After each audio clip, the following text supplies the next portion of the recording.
הנה, אנחנו איתכם. Okay, בסדר. So Okay, now, Rabbi Sussman, can I just yeah, make a quick announcement? sure. Everybody should have gotten an email, but this will be our last, just to reiterate, this is our last session, at least for the summer. Unfortunately, our request for solicitation for funds was about a month ago, was less than overwhelming. And so our intent to continue through the summer, we were not able to do. And we will pick up Mirz Hashem on September the 10th.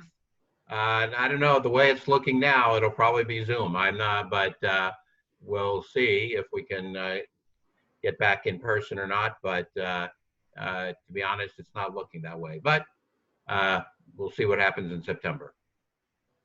Okay. All right. Beseder. Okay, so because it is the last session of the, well, it was going to be the last session in any event before Tisha B'Av, and our last session until September. So I thought I would do something a little bit differently than what I normally do. I normally focus more on halachic issues.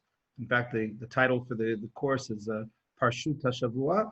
But today I thought I would focus a little bit more with Tisha B'Av coming around to discuss a little bit more on a philosophical level how different thoughts in Chazal specifically with regard to the background of the Churban and of course for the ramifications for us in our quest to rebuild the Beit HaMikdash, to take a look at different ideas. Some of them are familiar, I'm sure, and I hopefully will put some twists into those as well, and some of them are less familiar, but to take a look at different ideas. And with that, I want to start with I like to say that whenever I say something is famous, that means that I know it. If I say something is very famous, then I think that's something that other people usually know as well. So this is a very famous piece of Gemara, but what's less famous here is the background for the Gemara. The Gemara itself is in, and we're not going to start with the Gemara. The Gemara is in Yoma, on the left hand of your table. So I put the Gemara along with the translation. I think that's the Sansino translation that I have, not the more modern current translation. But we'll get to that. If you want, while I'm speaking, you want to skim it, you can do that. But first I want to take a look at the source for the Gemara itself. And you'll see very clearly how this is the source for the Gemara. The Gemara quotes a Braita, and this is it's a Braita which is found in the Tosefta in Menachot. That's on the right side of the screen here. And I want to take a look at that Tosefta and see how it is transformed first in the Yerushalmi, that's the second column to the right, and then in the Bavli, and different, just in the same source, the way that it is interpreted in different approaches in Chazal, you see already different ideas that are going to come up, and then we'll use this as a little bit of a, perhaps a springboard for other things as we go along. So let's start with the Braita. The Braita says the following: Amar Rabbi Yochanan ben Turta. Rabbi Yochanan ben Turta said, "Mipnei macharva Shiloh." Why was Shiloh destroyed? Now, before we go any further, skip to the next paragraph. Then the next question is, before we get to the answer, Yerushalayim binyan harishon mipnei macharva. Right. So that's over here. Right. That the Yerushalayim, the first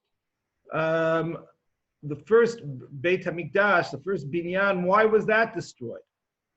And then we have the third paragraph is Ba'achrona, right? The third, it doesn't even call it the second Beit HaMikdash, but it refers to it as the last Beit HaMikdash. Okay, so the Braita is taking a look at three different destructions that befell the Jewish people from the time that they had a Mishkan. And the Braita wants to try to figure out what is the cause for each of these destructions. So the first back in the Shiloh, Mipnei ma charva Shiloh. Why was Shiloh destroyed? So the answer given is straightforward. Mipnei bizayon kodshim betocha. The reason is very simple, because the korbanot that were being brought were being disgraced. Okay, there was something inherently flawed with the avodah in the Mishkan itself. Now, the Braita is, of course, working off of the Perek in Shmuel. Just to go down to the bottom of the sheet, I just sort of put it as an appendix, actually, this morning before the shir. Something that now that I don't have to worry about paper, so I decided just to do that here. But to take a look at the Perek Bet in Shmuel Aleph, and after the story of Chana and the birth of Shmuel, the Navi switches to what is going on in the Mishkan in Shiloh at that time, where Shmuel finds himself as an apprentice to Eli. And this is, of course, going to lead to Perek Gimel, where Shmuel becomes a Navi for the first time when he is asleep in the complex in Shiloh, and he receives his first nevuah, and the nevuah is that Shiloh will be destroyed. That's the first nevuah of Shmuel. And here, this is what the background is. B'nei Eli, b'nei Belial, lo yadu et Hashem. The sons of Eli, and Eli was, of course, the Kohen Gadol, who are now, we'll take the translation, they were scoundrels. And they did not pay, they paid no heed to Hashem. Umishpat ha-kohanim et ha'am. So this was the law of the Kohanim. So by calling this mishpat, right, so basically we're saying, or the Navi is saying, that this is standard practice in the Mikdash. Mishpat ha-kohanim et ha'am. Kol ish zoveach zevach uva nar ha-kohen, kivashel ha-basar v'hamazleg shalosh shirayim biyado. Anyone brings a sacrifice, a young Kohen comes, and with a three-pronged fork, and while the meat is cooking. So he takes this fork, and it's a large fork that we're talking about. It's not a small fork, and he takes he bangs the pot or whatever the korban is being cooked in.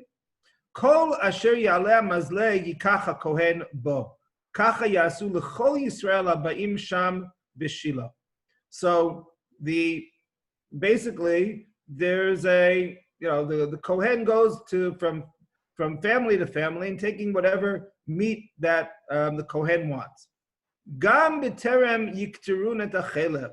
Before the fat was basically the parts of the korban that had to go onto the mizbeach before they were to be burnt. Uvanar kohen va'amar leisha zoveach tana basar litzlot la kohen v'lo yikach mimcha basar mevashel ki im hu chai.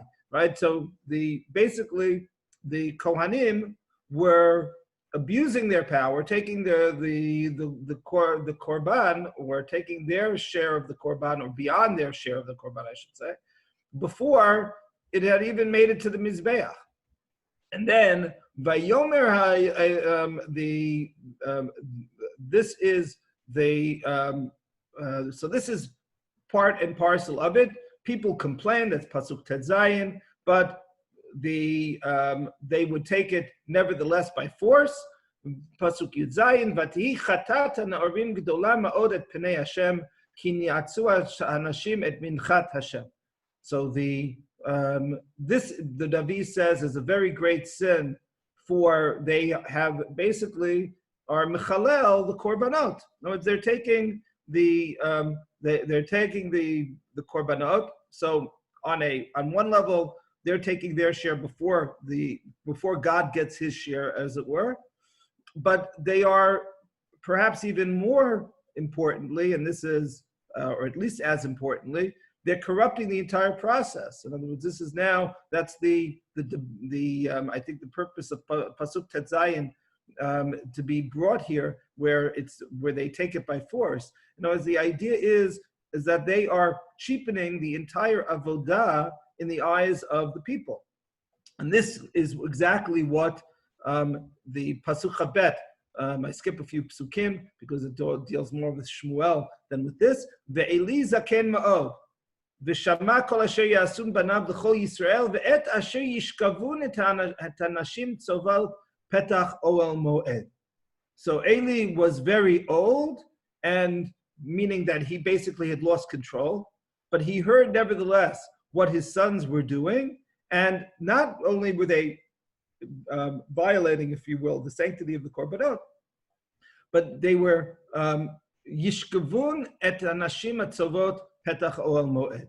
So they basically also abused their status as kohanim to sexually abuse the women who would be coming to the Mishkan. Now, the Gemara in Shabbat, though some of you may be familiar with, tries to say that this pasuk shouldn't be taken literally. Regardless, the idea that this is how it's being presented as by the Navi is very important. So this is all that what the Tosefta, to go back to the beginning of our of the sheet, that's what the Tosefta is referring to. Was why was Shiloh destroyed? Mipnei bizayon kodshim shebetocha. This is very simple. This is why Shiloh was destroyed. And the last pasuk, actually, I should have read that last pasuk that I put on the sheet, is that Eli says the same thing to his sons. Im yecheta ish liish ufililo Elohim, ve'im Hashem yecheta ish mi palelo. So if a man sins against man, so then you can, here it says the Lord may pardon him. It means that you can pray to Hashem, you can try to make amends. But if you sin to God, who exactly are you going to turn to? Well, that's basically the message of the Navi, and that's what the Tosefta says very simply, that why was Shiloh destroyed? Because the avodah in the Mishkan itself had been corrupted. Based on that, the Tosefta continues, Yerushalayim binyan rishon mipnei macharva. Right? So why was the first Beit HaMikdash then destroyed? Now, there's no indication in the Navi, certainly not as a major theme, that the avodah in the ritual avodah in the Mishkan was undermined. And so, in the Beit HaMikdash Rishon, the first Beit HaMikdash. There's no indication that the rituals that were going on were being defiled by the Kohanim. I understand, basically, the Tosefta says why Shiloh should be destroyed. Why should the first Beit HaMikdash be destroyed if everything is fine inside the confines of the Beit HaMikdash? And the answer that the Tosefta gives is because mipnei charva, mipnei avodah zara, gilui arayot, shvichut damim shaya bitocha.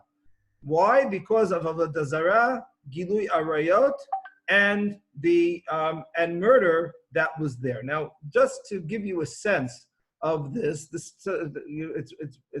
I find it fascinating that the Tosefta basically is working off of the psukim in the Navi.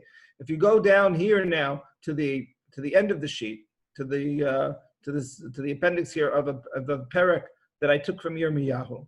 So Yirmiyahu says the following: Hadavar she'ayal Yirmiyahu me'et Hashem lemor. So this is what Yirmiyahu is being told by Hashem to talk to the people and say. Amod b'shar beit Hashem v'karat Hashem et hadavar hazeh. This is what you're supposed to say. You're standing in the shar of the Beit HaMikdash. This is what you should be telling. People are going back and forth at the gate of the Beit HaMikdash. This is what you should be telling them. Ko amar Hashem tzvakot Elokei Yisrael, hetivu darchechem u'malechem ve'eshkena etchem b'makom hazeh. So if you fix your ways, I will dwell in this place. But al tiftechu lachem el divrei hasheker lemor hechal Hashem hechal Hashem hechal Hashem hema. Do not rely on the words and allusions that say this is the temple of Hashem 3 times over and over and over. In other words, you don't have to worry about anything because the Beit HaMikdash will protect you. Ki im heitiv teitivu et derchechem ve'et malechem im asu tasu mishpat ben ish uven reyehu ger yatom v'almano lo tashku v'dam naki al tishpechu b'makom hazeh v'acharei Elohim acherim lo telchu l'ra lachem. Whereas if you treat people properly and you don't murder and you don't worship Avodah Zarah in this, it doesn't even say in this place.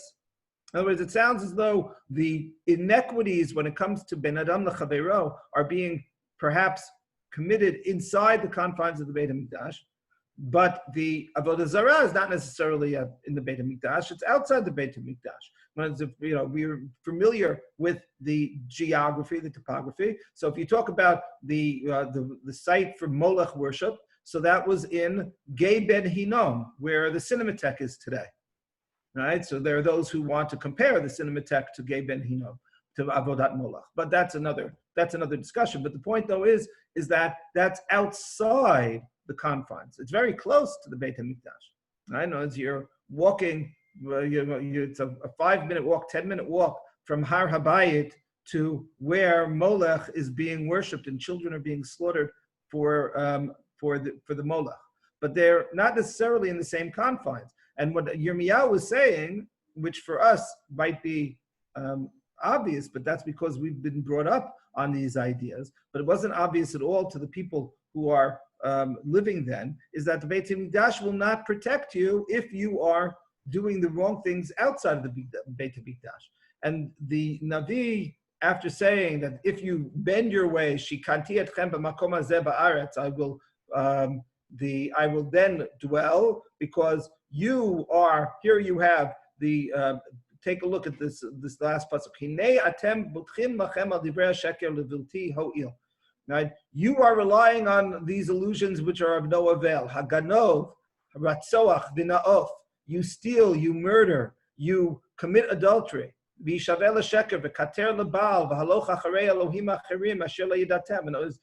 in this pasuk tet, you have basically the 3 averot, Gilu Arayot, Shvichut Damim, and Avodah Zarah. So these are being stated explicitly in the pasuk in Yirmiyahu. And then you come va'atem va'amatem lefanai b'bayit hazeh shenikra shmi alav va'amartem nitzalnu l'man asot kol ha'toivot ha'elu. In other words, the Navi here is basically predating the Godfather scenes, right? Those scenes in the Godfather movies where you have all of the mafia hits being juxtaposed with lahavdil, the scenes in church. Right, so that's what's going on here too. You have pasuk tet are all of the terrible averot of the that are going on outside of the Beit HaMikdash, and then you come into shul, you come into the Beit HaMikdash, and everything is fine. Right, that's what you believe. That is the illusion, but that in fact you've turned the Navi says Hamarat pratzim ba'ayit hazeh shenikrashim mi alav beinechem gam anochi ani reitinu Hashem.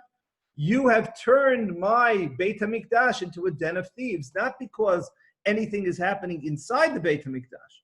Everything inside the Beit HaMikdash is fine, but if everything outside the Beit HaMikdash is wrong, so then, in effect, the Beit HaMikdash has become a den of thieves, and the Navi draws at the very last pasuk that I brought here, the direct comparison to Shiloh. Ki lechu na'al makomi asher b'Shiloh, asher shikanti shmi sham b'rishona, u'ru'u et asher asiti lo mipnei ra'at ami b'nei Yisrael. In other words, go and see what happened in Shiloh. It was basically saying, you think that in Shiloh they corrupted the avodah, and that's why Shiloh was destroyed. That's true. But just because you're corrupting Jewish life outside of the Beit HaMikdash doesn't mean the Beit HaMikdash is going to protect you. The Beit HaMikdash here will become just like Shiloh. So exactly what the Tosefta says is already found explicitly in this perek in Yirmiyahu. And then the Tosefta finishes with perhaps the most famous part of this. Right?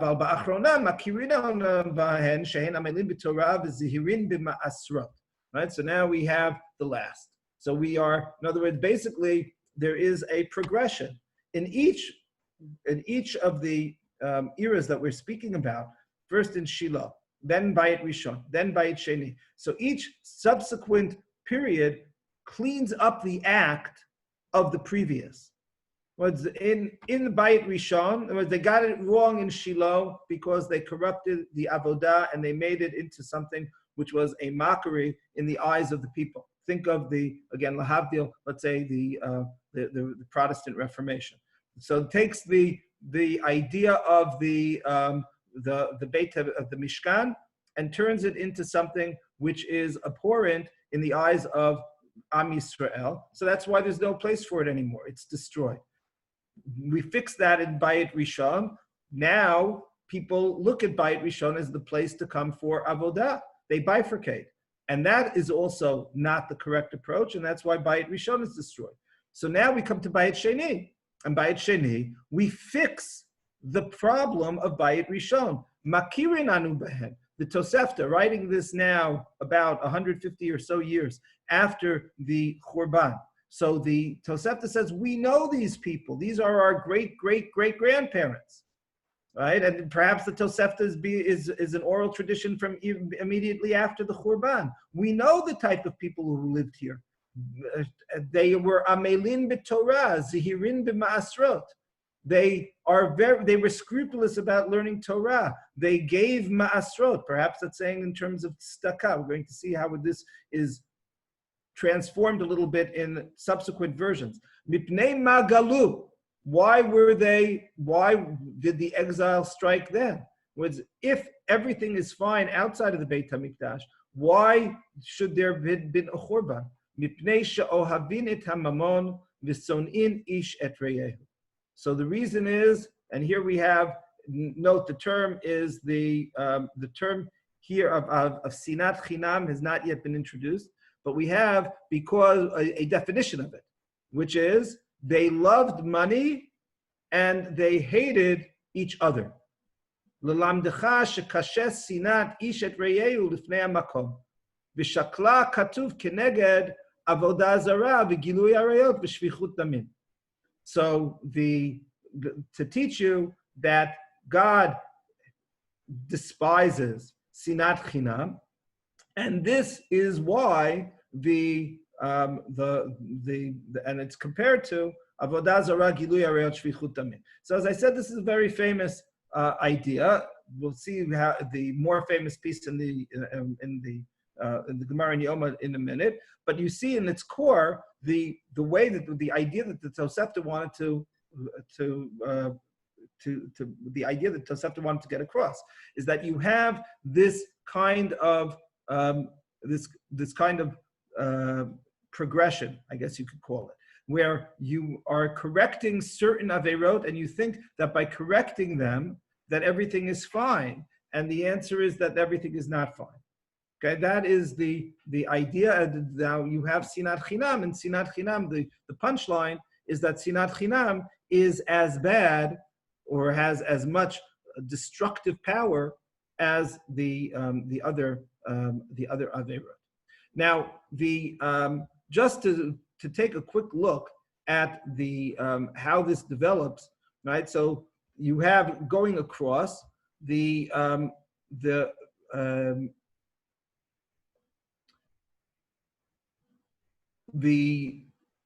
have the Braita, which says in the Yerushalmi, I won't look at it right now, but the Yerushalmi has a little bit of an introduction. We're in the second column here. Rabbi Yochanan ben Turta Amar Matzanu shelo charba Shiloh ela shayu mevazim et hamoadot mechalin et hakodshim. We have, so the Shiloh is the same. Matzanu, except here with a little more detail. If we'll go across to, we'll go across to the Bavli at the same time, just to see. Here we add a specific claim, mevazim et hamoadot, right? It's now not just the kodshim that is added, but also that you have the holidays are being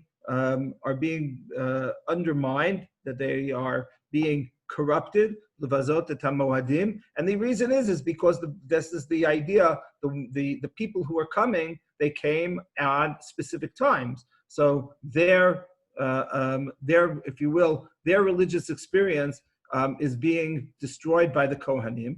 And in the Bavli, it's a little more explicit. She'eshnei dvarim gilui arayot uvizayon kodshim. Now, the mivazim et hamawadot could be a euphemism, because the women who the Bnei Eli were referring to, that the Navi says that they laid with sheishkavunatan. So it talks about the nashim hamoadot. That's the term that was used here. Just to go back to that, excuse me, tzovot at Petach Ol Moed. They came to the Ol Moed. The Moadim is when they came, and that's how they were being. It was being defiled. However, in the Bavli, it's more explicit. Be that as it may. So now we still have the same idea in terms of Bayit Rishon, and we have the three ideas that we've seen. That doesn't change from one version to the next. However, we now have in the Yerushalmi a couple of twists on the other idea. You have there's a longer expression of the virtues of Bayit Sheni. Yigin b'Torah, zihirin b'mitzvot u'ma'asrot, v'chol veset tova hayta bahen. Okay, here it's the Yerushalmi, and the Yerushalmi, just in terms of chronology, is about 100. The end of the Yerushalmi is about 150 or so years after the Tosefta, and it's saying the following: it's now not just that they were learning Torah and they were careful with Ma'asrot, but that they also did everything that could be good. Kol veset tova hayta bahen. They were chock full of mitzvot. But the Aveira here is, again, Oavin et hamon v'sonin elu le'elu sinat chinam. Now, the idea of sinat chinam, right, is now introduced for the first time. The term sinat chinam is introduced for the first time. Now, it seems to be that the definition of sinat chinam is,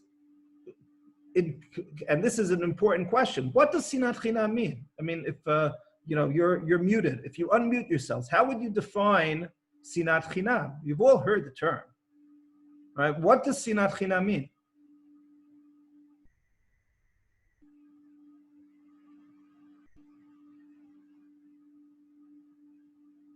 Could you unmute yourselves?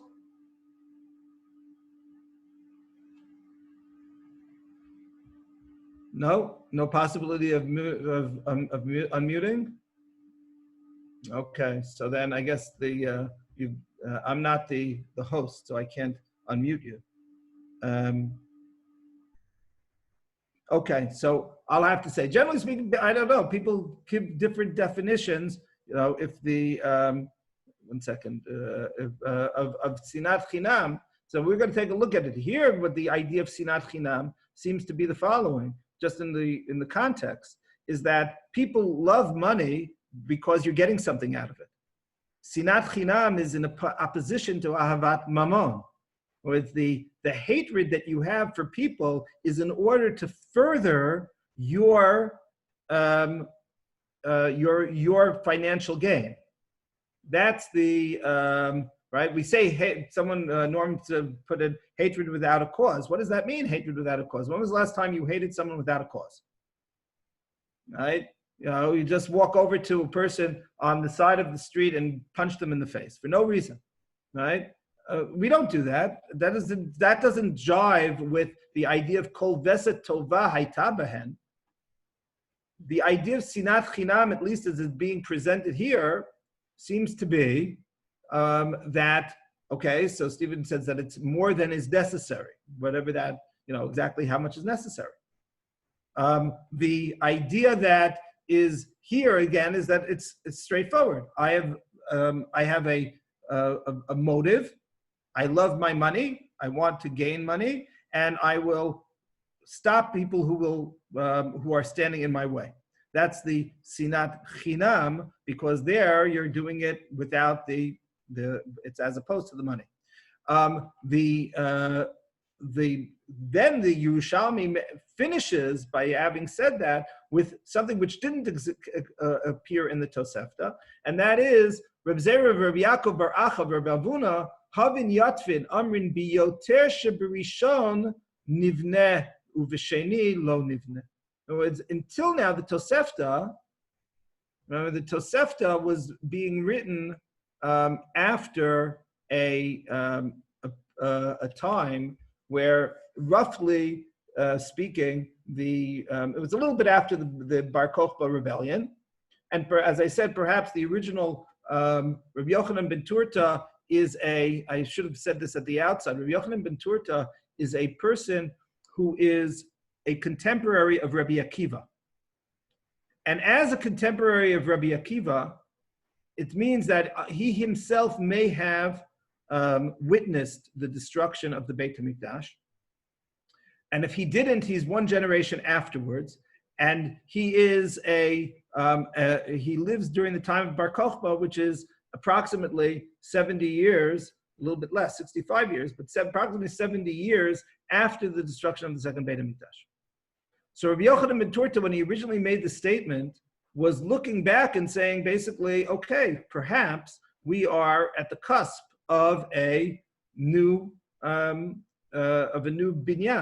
There's another Gemara which I didn't bring here, but the Gemara talks about how Rabbi Akiva tells Rabbi Yochanan ben Turta that basically Bar Kokhba is the Mashiach, and Rabbi Yochanan ben Turta looks at Rabbi Akiva and says, "Grass will grow from your cheeks," which is the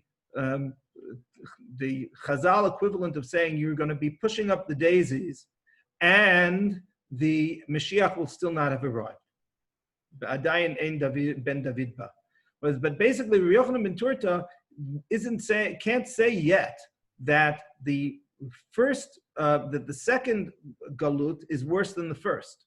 The Yerushalmi is being written about 250, 300 years after the Churban. That's when it's being finished, and so the Yerushalmi can say that the second Churban, Sinat Chinam, is worse than the first three Averot, because after all, the Churban lasted 70 years.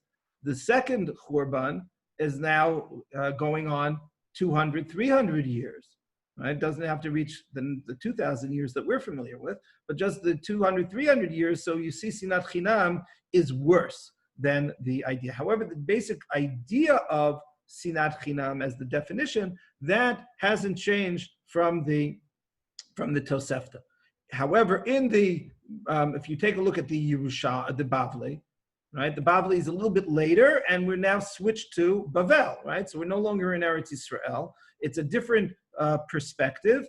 The Siyum of the Bavli is generally understood to be in the 5th century, and so here, what happens 400 years or so after the Churban? We're saying Mikdash Sheni Shayu Oskim B'Torah Mitzvot Gmilut Chasadim Mipnei Macharev Mipnei Shaita Bo Sinat Chinam, and that. So now we've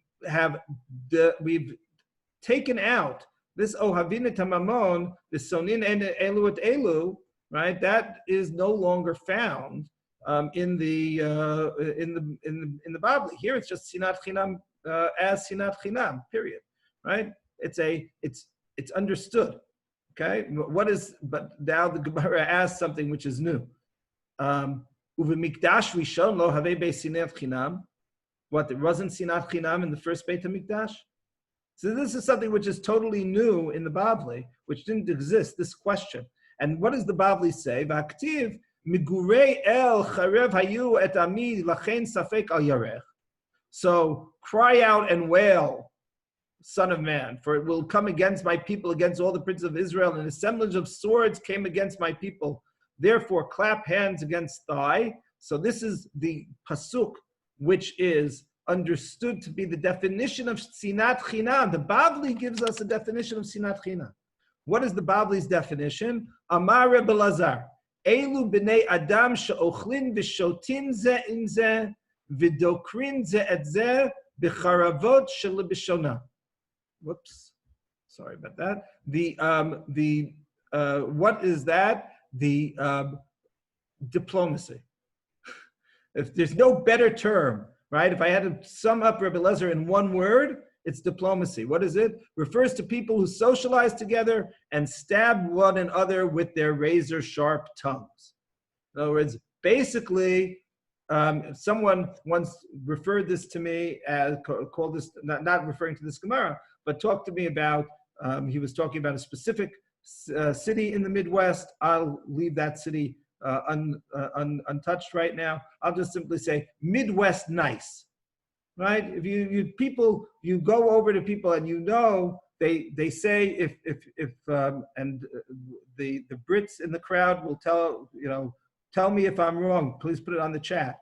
If someone tells you that was brilliant, right? If after a shir or a drasha, brilliant rabbi, brilliant, so that things are being said behind your back, right? Notice the praise is there. That's she'ochlin v'shotin ze v'dokrin ze et ze b'charvat shel lashona.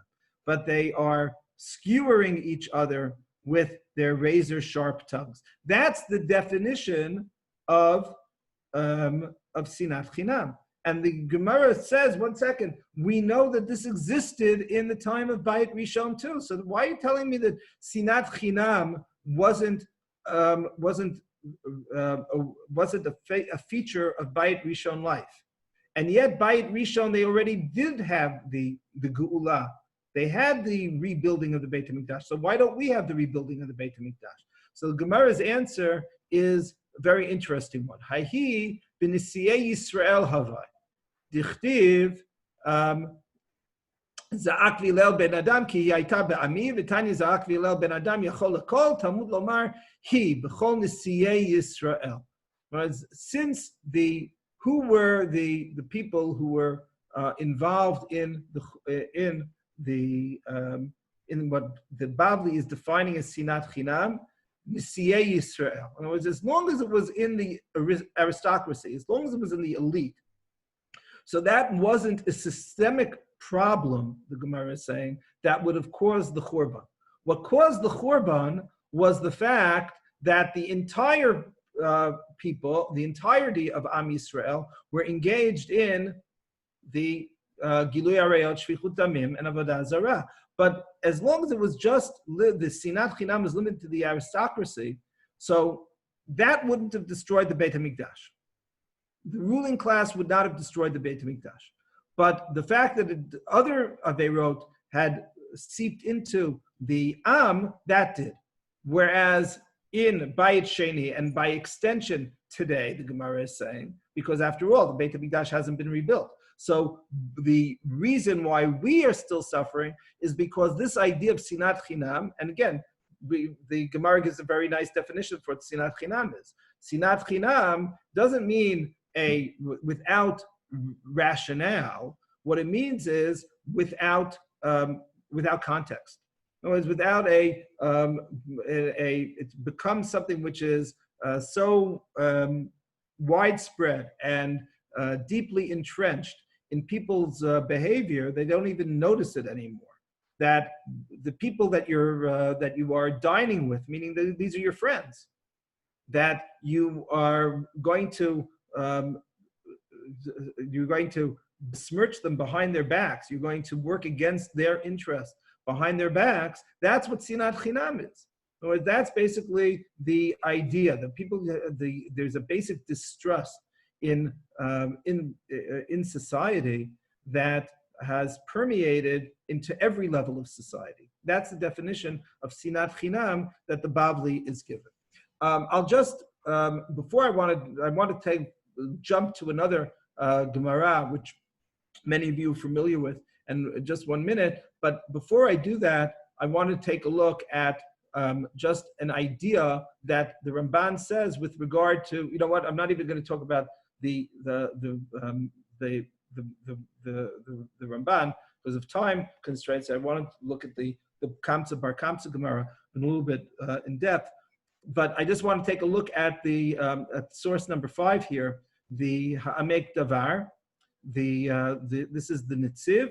in his introduction to Sefer Bereshit. So of course, we are now really jumping ahead. We've gone from the Tosefta with Rabbi Yochanan ben Turta, who had been speaking just in the generation after the destruction of the Beit HaMikdash, to the Yerushalmi, which is a couple hundred years after that, and then to the Bavli, which is another 100 years, and we've seen a transformation. The Tosefta hasn't spoken about, never used the term sinat chinam, just uses the idea that people put their own interests ahead of other people. That's enough.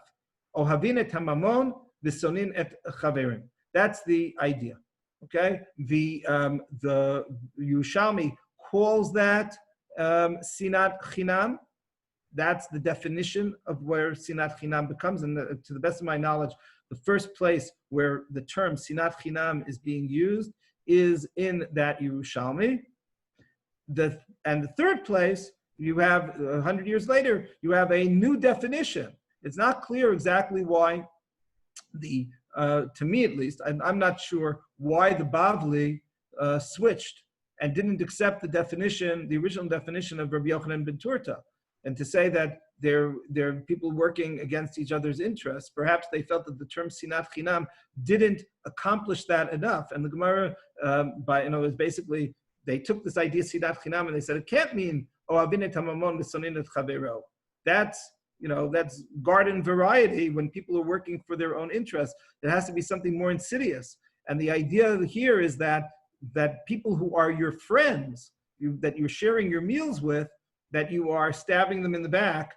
That's the idea of, and stabbing them back verbally, meaning that you're not necessarily really working against their interests, and you might not even be aware that you're working against their interests, but rather that you are creating a culture where people are not interested in helping one another. The Hamek Davar, the Netziv, now we fast forward another 1,500 years or so to the end of the 19th century. So he says the following. He has he talks about this in at least 2 or 3 places. I'm just going to bring one of them. Sefer Nikra Bereshit Nikra B'Fiha Nevi'im Sefer Hayashar.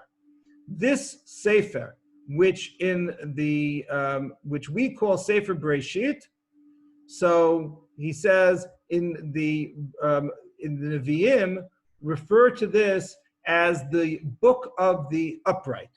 So it needs to be understood, why is this called the book of the upright? So what's his understanding? So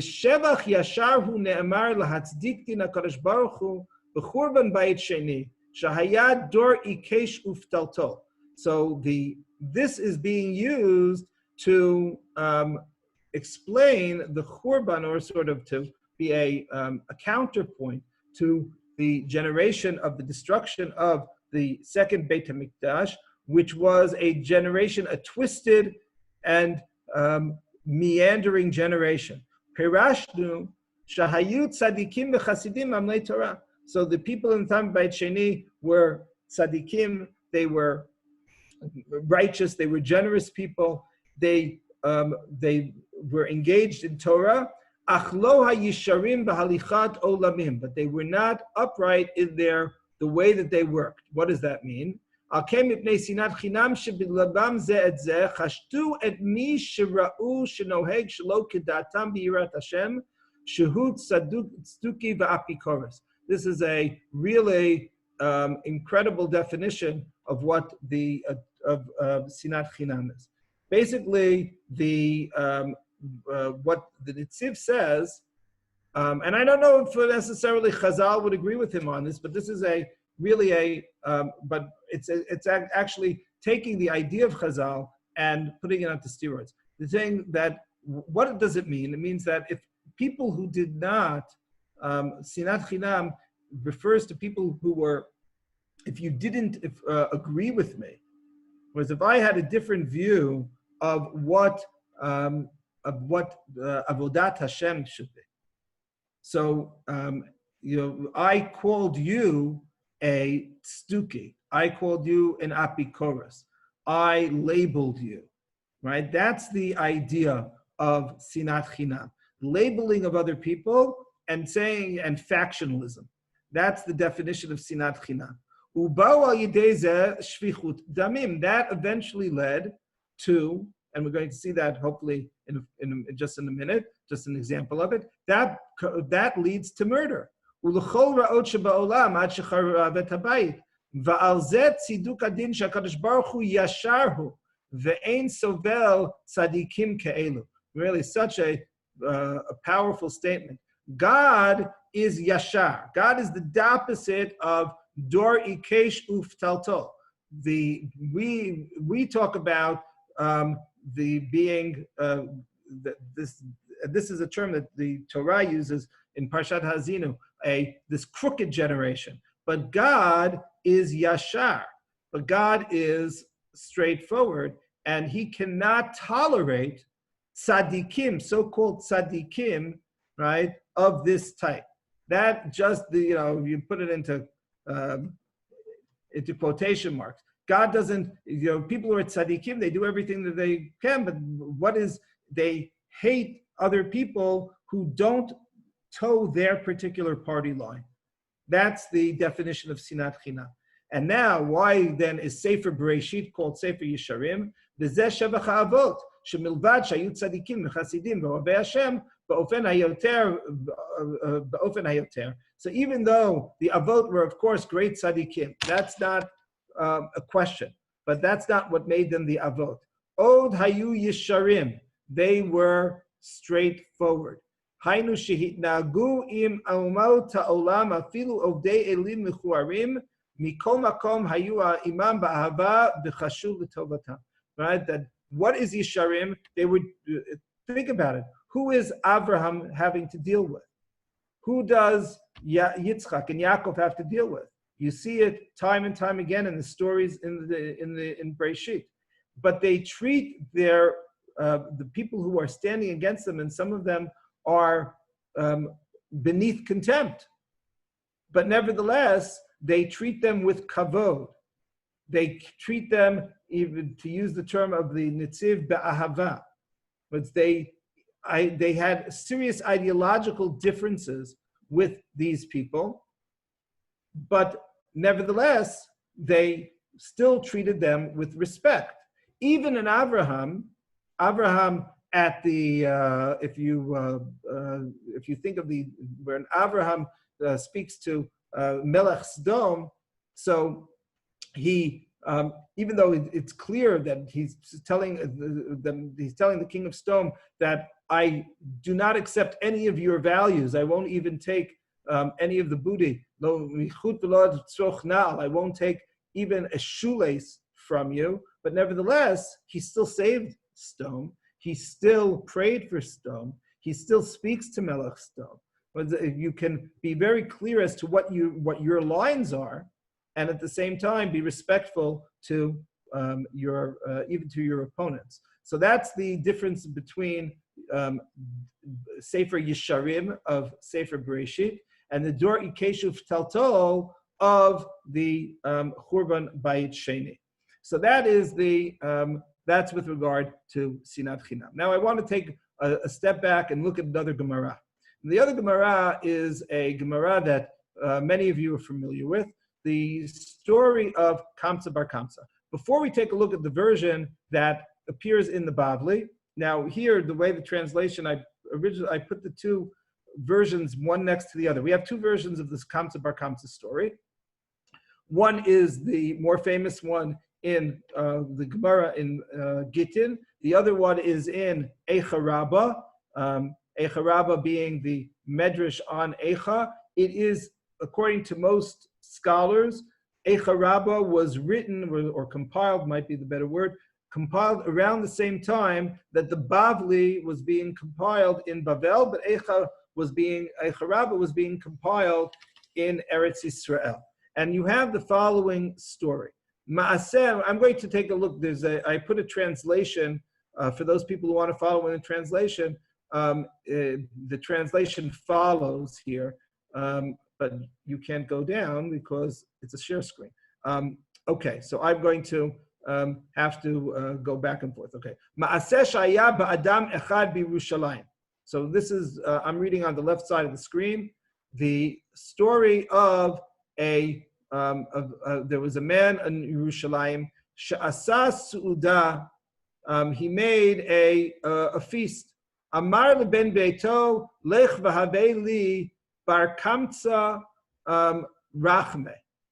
So he's now here. It's I put the version of the Ktav Yad and the manuscript because you can see here that the term kamtza is the name which we're all familiar with, kamtza and bar kamtza, and that's in the Yerushalmi in the Bavli as well. Here we go, bar kamtza. What seems to be is that the name in the original story, because remember, or at least possibly was something else. Haveli bar kamtza with a kaf, not a kuf, and here we have a ktav yad ba'aitele bar kamtzra. Okay, in other words, basically, it's a much closer name. I've always, we say, okay, he sent for kamtza and he brought bar kamtza. Okay, it's a close name, but you have that word, that bar, that's thrown in. In this version, it's a much closer fit in terms of the name. It's kamtza with a kaf, and kamtra, right? So if you're speaking quickly, you can easily make a mistake between kamtra and kamtza. So but that may be significant, and I'll get back to why in a moment. But in any event, so is it bar kamtza with a kuf? Is it bar kamtza with a kaf? Whatever it is. Saneh, the person that he hated. Al v'yashad ben archim. So he is sitting amongst the guests. Al ashkachei bene aristaya. So he sees him amongst the people who are sitting. Amarle at sanai va'at yatub begai beitei.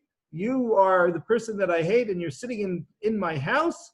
Kum puk lech migo beitai. Right. So just to take a look at the translation, he said, "Get up and leave my house." So he said, the answer is, don't shame me, and I'll return you the price of the feast. So he said, no, you must not recline. Now this is, again, the fact that the term is being used, don't recline, that's, there's a certain authenticity there in terms of it, because that is, of course, how the meals were in Roman times. And what we have in the Seder, how you knew that the meal was going to begin by reclining. He said to him, don't shame me, I'll return you double of what I eat. So he said, don't recline. Don't shame me, I'll return the cost of this entire banquet. So he said, no, get up and go. Now, so here I want to take a look at the way that well, we'll continue. Rav Zechariah, the son of Avkilus, was there.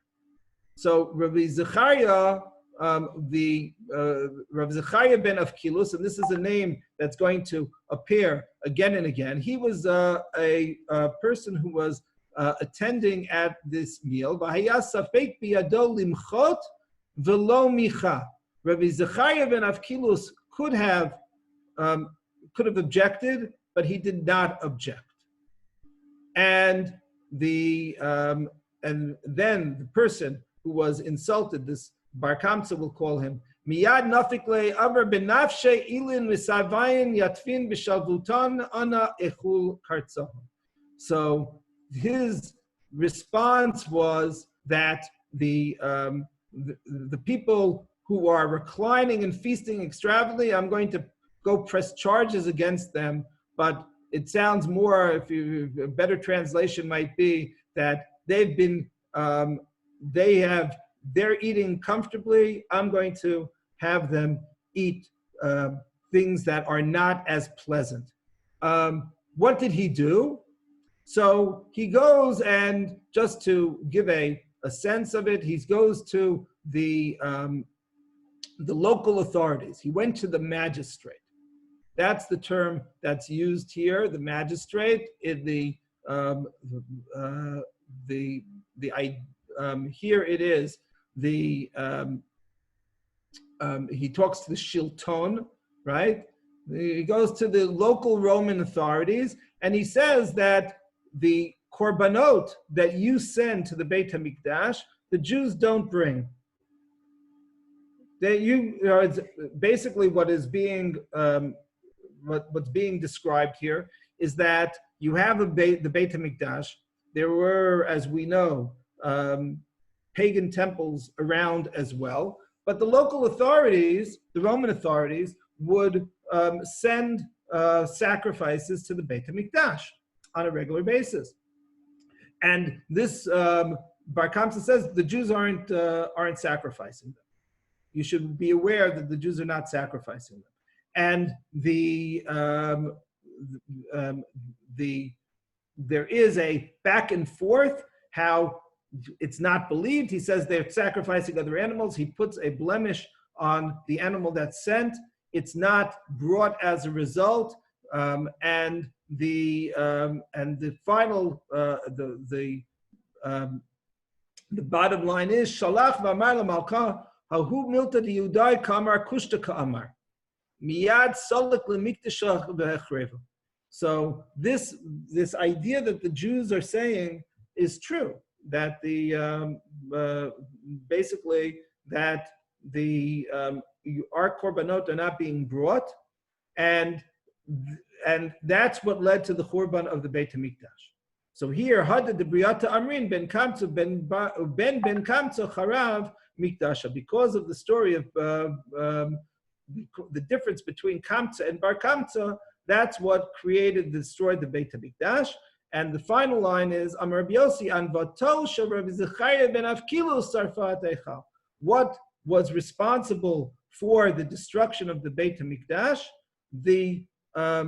We'll say the modesty of Rav Zechariah ben Avkilus. Now, in context, what is the Anvatuto Shel Rav Zechariah ben Avkilus? The modesty of Rav Zechariah ben Avkilus was that he was at the meal. He could have stopped something.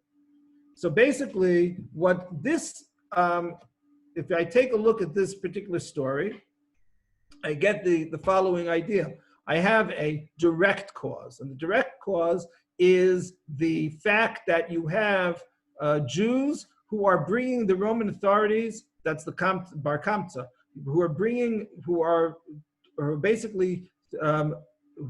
basically besmirching the Jewish people in the eyes of the authorities. That's the immediate cause. But the background cause is that there are people who can remedy situations of, call it sinat chinam, and don't do it. In other words, the Churban here is not being caused by the sinat chinam in of itself. The Churban is being caused by the Zechariah ben Avkilus, who presumably has nothing against Bar Kamsa, who is not being involved in the, is not getting himself involved. Now, I'll just, I'm going, you know what? I'm not going to do it. I don't have time. So I'm going to, I will tell you this. I will forward the sheet.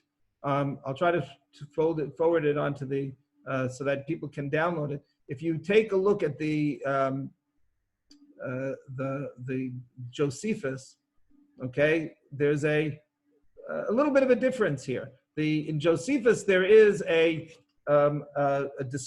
description of how, indeed, in the Beit HaMikdash, there was a debate in general about taking non-Jewish korbanot from non-Jewish sources, and that there was a very serious faction, and Zechariah ben Avkilus is mentioned in this faction, of being people who are opposed to bringing the korbanot. And Josephus says that this is a direct cause for the attack against the temple, because it basically saying that that this was seen as sedition. This was seen as treason against the Romans by not taking the korbanot. So the Medrash is working off a story which has historical roots. But the Medrash is trying to bring across a deeper, call it moral message from it, that Zechariah ben Avkilus isn't being held to blame because the korban's not being brought. We'll take a look at that in the Bavli in a moment, where he is brought to task for that. But here it's because he's not stopping the shaming of Bar Kamsa. That's the idea. So what we've done here in this particular story is we've taken the Sinat Chinam idea and we have gone even beyond what the Tziv said. We've taken the idea of Sinat Chinam from beyond, if the original case in the Tosefta was where people love money and they hate their fellow person, meaning that's not what we would call Sinat Chinam at all. Basically, it's looking out for number one. That is the definition of Sinat Chinam in the Tosefta. We take a step from that to the Bavli, and there it is not that we are looking out for number one, but we are engaged in gossip, in attacks against each other behind people's backs. We go from there to the Nitziv, and we talk about factionalism and how people don't have the respect for anyone else's opinions other than their own.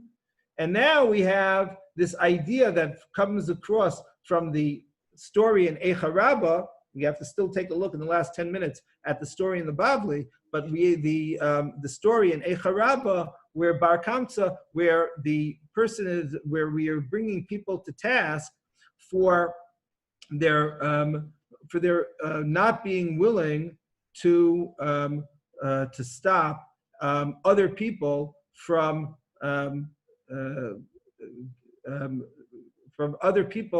being shamed in public. Okay, and Stephen has brought out that famous quote in terms of the factions. So thank you for that. So this is the idea of where we reach when we now take a look at the Gemara in Gittin and see how they take the Kamsa story. Now, I want to come back, hopefully, just to mention, remember the spelling. I mentioned the spelling before, and you might have thought, why is he going into that? Who cares what their names were, whether it's Kamsa, Kamsa, Kamsa, Bar Kamsa? I think that it's significant. Bear with me. Hopefully that will be the punchline for this year. So now we have the Gemara in Gittin.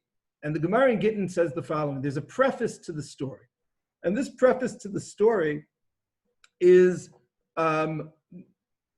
when at least when I've been taught this Gemara and when I've heard people hearing it, speaking about the Gemara, this is glossed over. But I think that it is the key to the Gemara.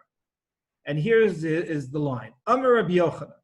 Rabbi Yochanan said, "My dichtiv, ashrei adam mefached tamid umaksheli bo yipol bira'a."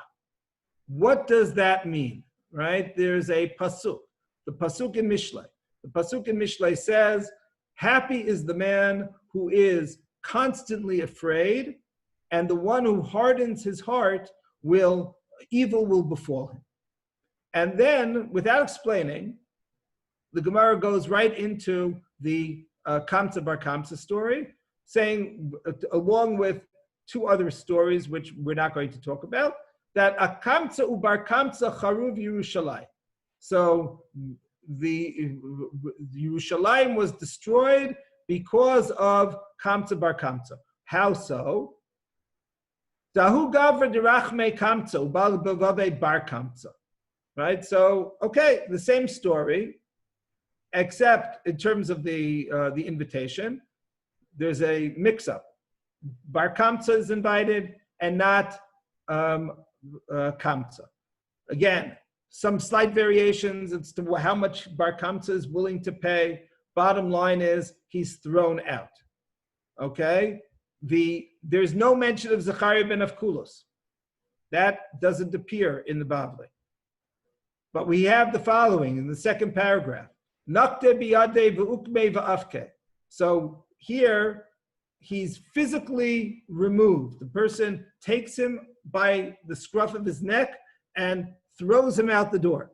Amar, hoil v'habe yatve rabbanan v'lo machul. Here, it's now the people who are not objecting are not a specific Rav, not a specific person, but are the Chachamim in general. Shma mina kanechaluhu. So it's clear that they are okay with this kind of behavior. Ezel echel behu kortza bemalka. So I'm going to bring the wrath of the king against them. And he goes not to the Shilton, but he goes to the Caesar.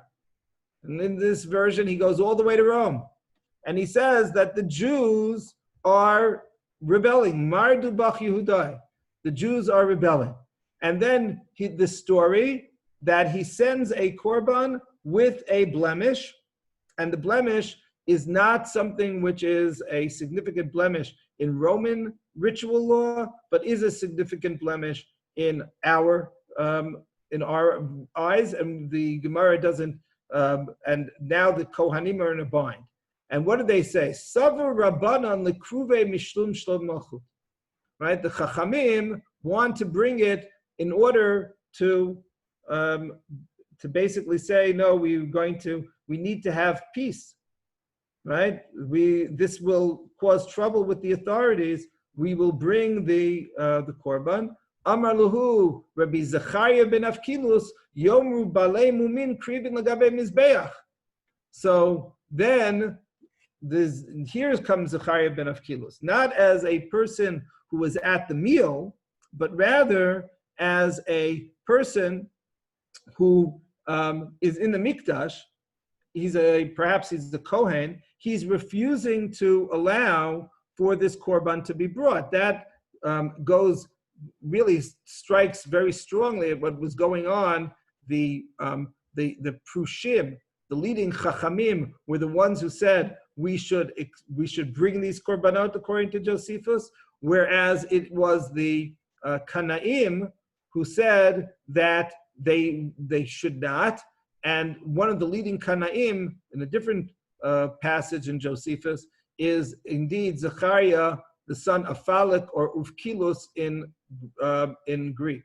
In other words, the Zechariah ben Avkilus, who is not referred to in Chazal elsewhere, except for one other place, which is, I don't know if I'll reach today, but that basically the Zechariah ben Avkilus is one of the Kanaim. And he is in the Mikdash. He doesn't want this to be brought, but it's being stated here as a halachic argument. Okay, and so here the Jews rebelled against you, and the Chachamim want to bring it. So we'll take a look at the translation for the last few minutes. So here the sages said, if we do not sacrifice, then we must prevent Bar Kamsa from reporting this to the emperor. So now the Chachamim say, okay, you don't want to bring this because you're going to say people are going to say what they say? Okay, if that's the case, then we have to stop Bar Kamsa, so he doesn't go back. So Rabbi Zechariah said to them, if you kill him, people will say that one who makes a blemish on Behemot in the Mikdash, he's supposed to be killed. So as a result, they did nothing. So Bar Kamsa's slander was accepted by the authorities, and consequently, the war between the Jews and the Romans began. As I said, Josephus says the same thing, that one of the major direct causes for the Roman reconquest of Jerusalem, or I might say reconquest might be the wrong term, but rather the violent taking of Yerushalayim and the destruction of the Beit HaMikdash was because their korbanot weren't being accepted. That was the direct cause. But now I want to get back to Rabbi Yochanan. Rabbi Yochanan says in the Gemara, right? You can see it here in the English. Rabbi Yochanan says, The excessive humility of Rav Zechariah ben Avkilos destroyed our temple, burned our sanctuary, and exiled us from our land. Right? In the original text of the Gemara, Amar Rabbi Yochanan, Anavuto shel Rabbi Akiva, shel Rabbi Zechariah ben Avkilos, Hechriva et beitenu, sarfa techalenu, v'higlitanu me artzenu. Now this Rabbi Yochanan, remember, is the same as the previous Rabbi Yochanan. Rabbi Yochanan was the one who started the Gemara. Okay, I apologize, it should be in green. The Rabbi Yochanan was the one who said here that the idea is Ashrei Adam mefached tamid umakshe libo yipol bira'ah. Someone who is constantly afraid, but if he hardens his heart, evil will befall him. What is Rabbi Yochanan saying here? Anavutuso shel Rabbi Zechariah ben Avkilus hechariva et beitenu v'sarfa techalenu v'higlitanu me'artzenu. It's the humility of Rabbi Zechariah ben Avkilus that destroyed our home. Now, when it was said here, right across in the Medrash, so that was referring to Rav Zechariah ben Avkilos, who would not object to the embarrassment of Bar Kamsa at the feast. Rav Zechariah ben Avkilos in the Bavli wasn't at the feast. He was in the Mikdash. He was the one who doesn't want to allow for the korban to be brought. In each case, what is he saying? He's saying that in the Bavli, what he's saying is that what will people say? People will say that blemished animals may be sacrificed on the altar. People will say, right, that one who makes a blemish on a sacrificial animal is to be killed. In other words, we can't act because we don't want people to say or come to the wrong conclusions. The anavuto shel Rabbi Zechariah ben Avkilus here isn't even an impact of sinat chinam directly. That's not the sin of Zechariah ben Avkilus. I don't even know if we call it a sin. The moral failing of Rabbi Zechariah ben Avkilus is his inability to take action when action needs to be taken. Whereas here, there is a crisis. We have a moment where where everything hangs in the balance. And you have, what the Gemara, I think, is saying, is that everything for a Churban is in place. You have all of the failings of Kamsa, you have the failings of Bar Kamsa, you have the failings of the people around you, you have all the Sinat Chinam around you, and the only person standing in the way is Rav Zechariah ben Avkilus. The only person who can stop all of this is Zechariah ben Avkilus, and all he has to do is to say, bring the korban, or kill Bar Kamsa, take action. And he doesn't. Why? Because he's afraid. That was the pasuk that we said originally. On the one hand, you say, Ashrei Ashrei Adam, mifached tamid, umakshe libo yipol bira'ah. If you take caution, you're happy. That's mifached tamid. But if you're makshe libo, if you harden your heart, if you allow your caution to paralyze you, that will lead to destruction. That's yipol bira'ah. That's the idea. So Rabbi Yochanan is saying that with everything going on, it still could have been stopped because of Zechariah ben Avkilus's inaction. That's what he's calling anavonuto, his meekness, his saying, I'm not good enough to make I'm not wise enough to make this kind of decision. My shoulders aren't broad enough. That's what leads to the destruction of the Beit HaMikdash. that everything comes because of that.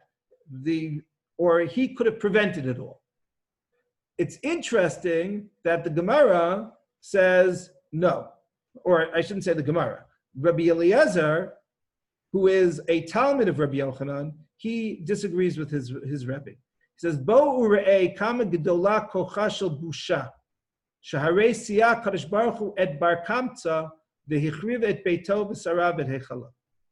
Take a look at how great is the busha, if you will. That's the corollary for the sinat chinam, because it's with that HaKadosh Baruch Hu aids Bar Kamsa to destroy the Beit HaMikdash. And what I would like to close with is the name Kamsa, because Kamsa, interestingly enough, means grasshopper in Aramaic. And I think that the name might have been deliberately changed to Kamsa from its original term because of these psukim in Yoel. Yoel wants to talk about the nature of destruction. And what does Yoel say is that Yeter hagezem achal ha'arbe v'yeter ha'arbe achal hayelek v'yeter hayelek achal ha'chasil. Everything is destroyed and consumed by the grasshoppers. And what the grasshoppers are, right? Even today, there's a plague of locusts which is going on. We're so concerned about Corona, we're not even paying attention to it. But in East Africa right now, so there's a modern day plague of locusts. But what's the idea of a locust? Each locust is tiny, doesn't eat very much, but it's a syndrome that devours everything. You take a look at each particular kamtza, you take a look at every particular grasshopper, and you don't think of it as being necessarily as such a threat. But I think that the Gemara, by using this name of Bar Kamtza, is trying to say that the Busha of Bar Kamtza, the Sinat Chinam of Bar Kamtza, this idea, these are things that we don't take too seriously in our day-to-day running of things, but when they add up to Churban. So Yehi Ratzon, different definitions of what Sinat Chinam are, different understandings of what may have led to the destruction of the Beit HaMikdash. So all I could say is that Bezrat Hashem, as we lead up to Tisha B'Av a week from now, that hopefully, maybe 2,000 years later, we finally are learning the lessons, and that we are able to turn the tide and bring back the Geula, and that the steps of Geula that we've already been witness to in our lifetime, so should only go and continue. So Shabbat Shalom, and have a good summer from this point on. I look forward to seeing you, hopefully in the flesh, but if not on Zoom, come September.